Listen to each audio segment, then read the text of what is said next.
Ahoj a vítejte u mého prvního videa ke karetní hře Magic the Gathering.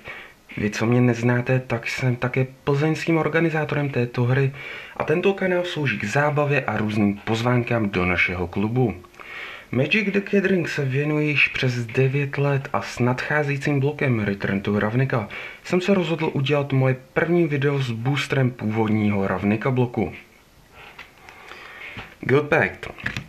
Guild Pact je druhou sadou Ravnica bloku, který nám přináší, jak jistě víte, 3 guildy ze všech 10 guild, které vyšly v původní Ravnice a které vyjdou v nadcházejícím Return to Ravnica bloku, který je Return to Ravnica a Gatecrash. Zde najdeme 3 guildy tedy. Jsou jimi Orzhov, bílo-černý, Izzet, červeno-modrý, Gruul, zeleno-červený. Vyšlo zde také poměrně solidní množství dobrých karet. Budu jenom některé jmenovat, aby jsem nezdržoval, protože všichni určitě chceme vidět, co je vevnitř. Tak jsou jimi například Nif Mizzet, Mortify, Electrolyse, Giant Solifuge nebo 3 velké dual landy, o kterých doufám, že si aspoň jednoho z nich otevřu, neboť mám dual land k Orzhovu a ke Gruulu. Ke Gruulu dokonce 2krát, takže snad jeden nový tam bude. A pokud ne, tak doufám aspoň v nějaké nové réro. Tak, nebudu zdržovat, koukneme se na ten booster, co je vevnitř.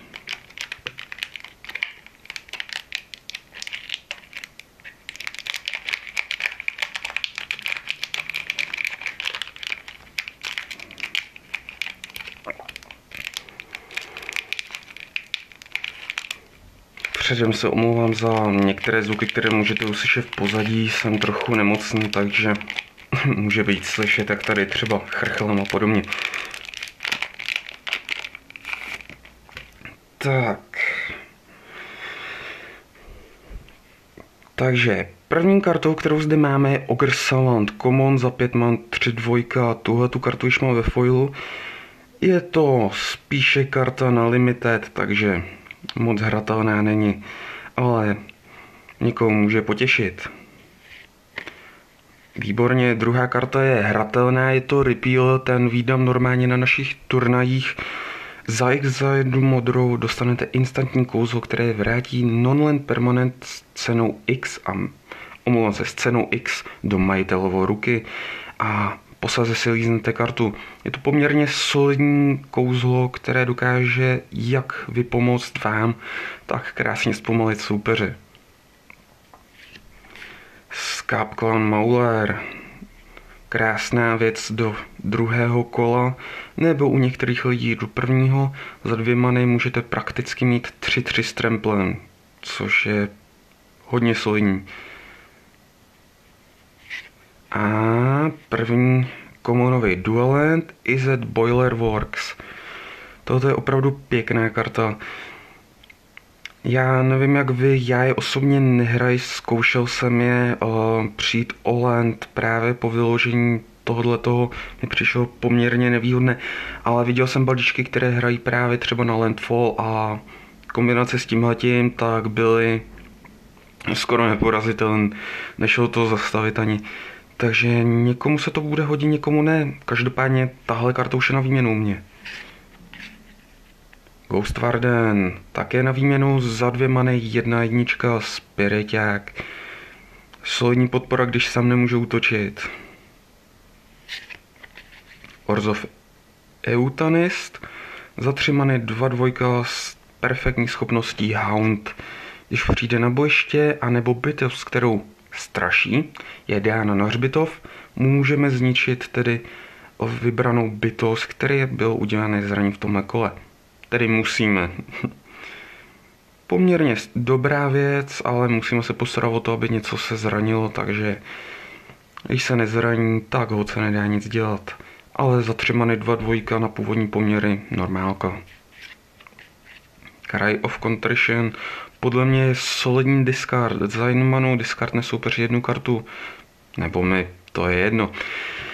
A Hound právě krásně u tohoto se kombinuje hnedka do prvního kola, dáme to na superovou bytost, kterou mu posledně zabijeme a discardne ještě 1 kartu. Já nevím, co k tomu říct, toto je perfektní věc. Tin Street Hooligan za 2 many 2/1. Poměrně užitečná karta, pokud budeme hrát proti něčemu jako je Affinita a podobně, budeme hrát právě třeba červeno-zelený agro. Tohle je dobrá volba. Lionheart Maverick. Hezká karta, ale to je tak všechno u ní. Za 5 many přijel +1/+2. Ani já takový blázen nejsem, aby jsem to hrál. Leap of Flame, hodně pěkná karta. Vybraná bytost dostane +1/+0 a létání a první úder do konce kola a za další 2 many jako její sesívačka to můžeme zreplikovat na další bytost nebo na tu samou a další a další a další. Poměrně dobrá věc do pozdějších kol. Já bych řekl, že se s tím dá i vyhrát, pokud tam budeme mít dostatečný počet silných bytostí. Train of Thought. Za 2 many Sorcery s Replicatem také za 2. Lízneme si kartu. Pokud máme dost many, můžeme si hezky líznout. Ale za 2 many jedna karta, dneska už by to moc lidí neplatilo. Exhumer Rule, tak tohle máme po třetí.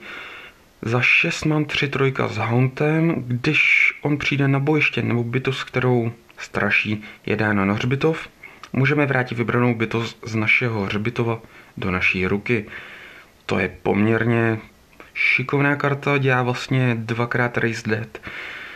Nebo chcete-li nově Disentomb. Já osobně by jsem ho nehrál, volil by jsem trošku jinější bytosti, ale šikovný je, pro začínající hráče se může hodit. A Grow Guildmage. Doufal jsem, že nějakého Guildmage si otevřeme. Máme zde jednoho groáckého za 4 many s červenou.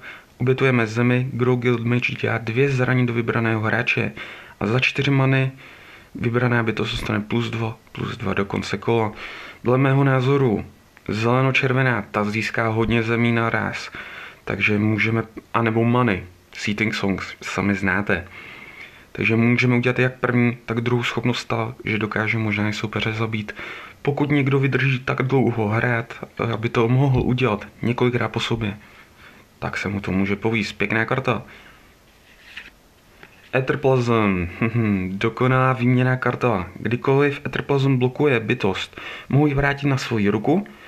Pokud tak udělám, můžu dát bytost ze své ruky na bojiště, blokující tu bytost.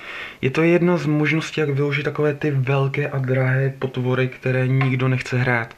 Dokonce u modré hrát například zelenou a přitom mít čistě modrý bojíček na landy. Podle mě perfektní věc. Tak a nyní se koukneme na land. Doufám, že land. Každopádně teď bude Rero. Skeletal Vampire.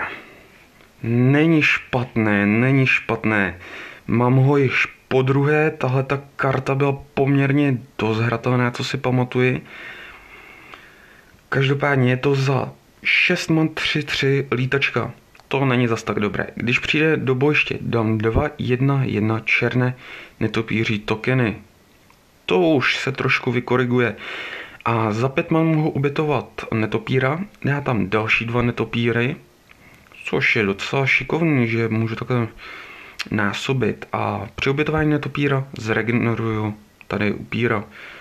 Takže celkově takový nezničitelný, dokud mi někdo neodpálí všechny netopírky. Což teď vlastně zvládne maximálně něco, co není černého, protože non-black ničení, ty jsou převážně černé, pokud nepočítám murder, tedy vraždu, která vyšla v M13. Tak a nějaký foil? Žádný foil. Takže měli jsme tady poměrně zajímavý booster, ve kterém bylo několik dobrých karet. Bohužel ani jedna z těch, ve které jsem doufal. Takže uvidíme, snad budou lepší boostery potom. S rovnikou. Každopádně sem dávám pro přehled, co jsem si otevřel.